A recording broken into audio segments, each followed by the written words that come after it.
This is Optimal Living Daily, episode 507, Jealousy and Suffering by Babauta of Zen Habits.net. And I'm Justin Malik, your very own personal narrator, usually, reading to you from some amazing blogs, kind of like an audiobook, except free, and from many different authors, and all last week, many different narrators.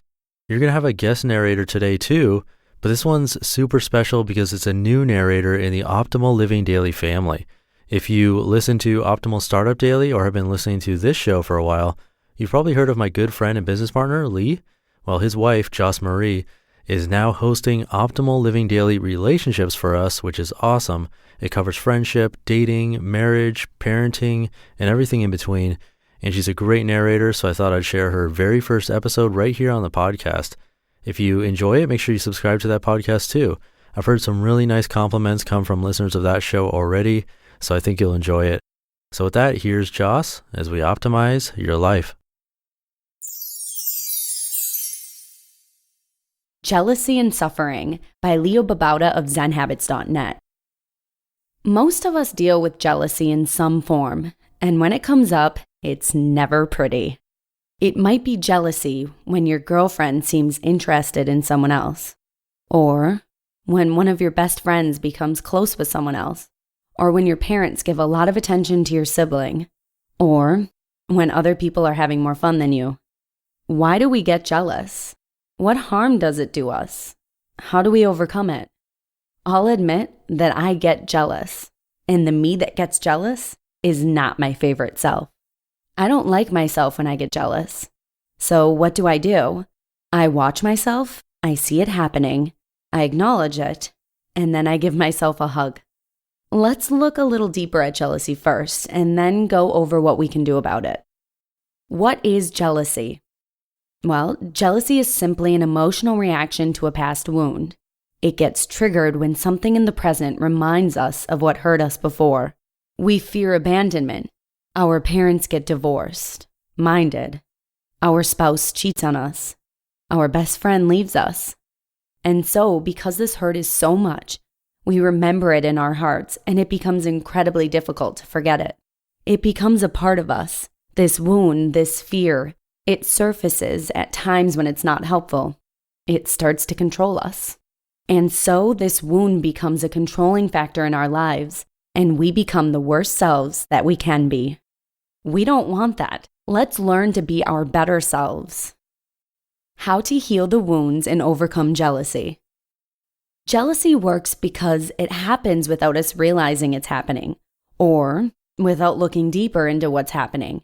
It has an unseen power over us because it's unseen. So first we have to see it. Recognize when you're jealous. Don't look away. We don't like to acknowledge the bad parts of us because then we're admitting we're not always great. But it's important because if we don't, it has more power over us. So recognize it, acknowledge it, then realize that it's an old wound from the past. This is your old self that's gotten hurt, and because of this, your old self is scared, angry, anxious, afraid of abandonment, angry at others for threatening to abandon you. This is perfectly okay. It's completely understandable to be hurt when someone violates your trust. Your old self is justified, but that's in the past. You need to give your old self a hug and say that it's okay to grieve, but also acknowledge that you need to let go and move on and grow. It also helps to realize that the past wound only happened because you had a self-centered view of the universe. You took your parents' divorce, or your spouse cheating on you, as a judgment of you as a person, as an abandonment of you after they judged you and found you lacking. That's not true though. They left for reasons of their own. They were afraid. They were dealing with their own issues of abandonment and jealousy. They weren't mature enough to commit, and so on. The reasons they left had nothing to do with you. And if you realize that, it might hurt less.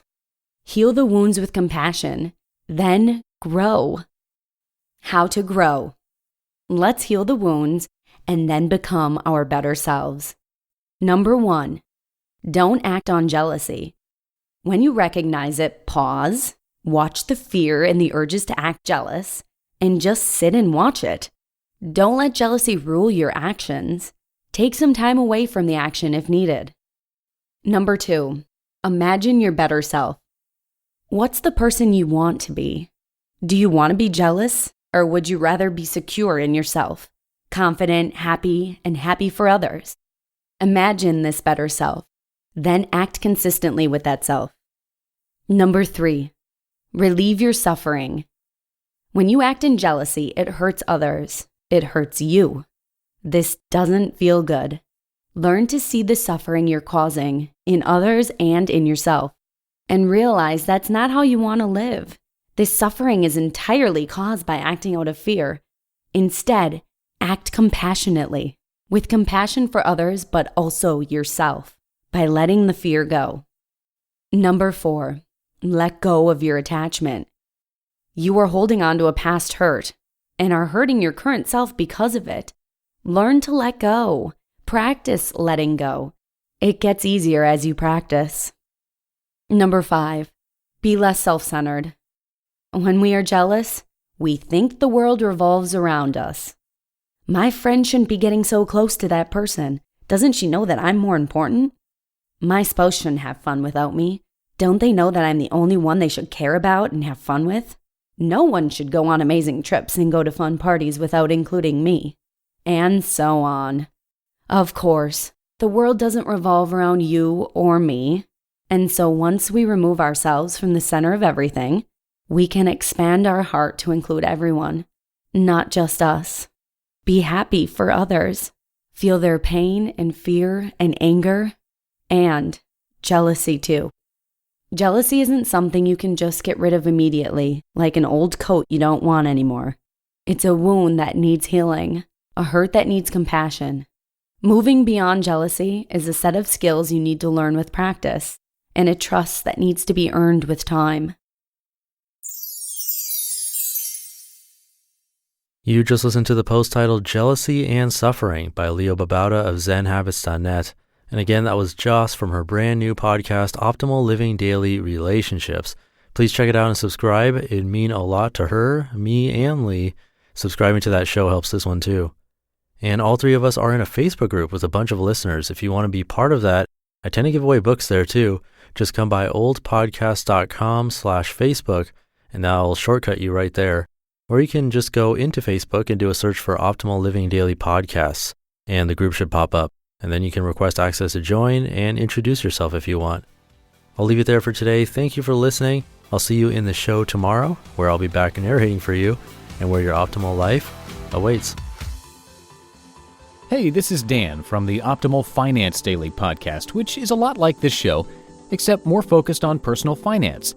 Justin handpicks the best posts he can find from blogs and authors like Ramit Sethi, Mr. Money Mustache, and more, and I read them to you 5 days a week. So if you enjoy this podcast, come on over and subscribe to Optimal Finance Daily too. And together, we'll optimize your financial life. You've been listening to Optimal Living Daily. Be sure to hit the subscribe button to stay up to date on each new episode, and head to oldpodcast.com, that's OLDpodcast.com, for a free gift as well as more actionable tips and resources to help you maximize your potential. Thanks for joining us, and remember, your optimal life awaits.